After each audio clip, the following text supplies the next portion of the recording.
გერმანიამ საბერძნეთის ფინანსური მხარდაჭერის გეგმის წარსადგენს საბოლოო ვადა 19 მაისი დაასახელა.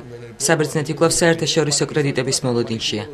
ოფიციალურმა ათენმა დახმარების თხოვნით ევროკავშირისა და დასავლეთის ქვეყნებს უკვე მიმართა. თუმცა ევროკავშირის გადაწყვეტილების მიღებაში გერმანიას, როგორც ერთ-ერთ წამყვან სახელმწიფოს გადამწყვეტი მნიშვნელობა ენიჭება. საბერძნეთის პრემიერ-მინისტრის დახმარების თხოვნაზე გერმანიის კანცლერმა ასეთი განცხადება გააკეთა. პირველ რიგში საჭიროა საბერძნეთმა ეკონომიკური კრიზისიდან გამოსასვლელად და ფინანსური მდგომარეობის გასაუმჯობესებლად მნიშვნელოვანი ნაბიჯები გადადგას. ამისთვის საბერძნეთს 1 წელიწადიც არ დასჭირდება. საერთაშორისო სავალუტო ფონდი კი 3 წლიანი დახმარების პროგრამაზე თანახმაა. საბერძნეთი მკაცრი ზომების მისაღებად ემზადება.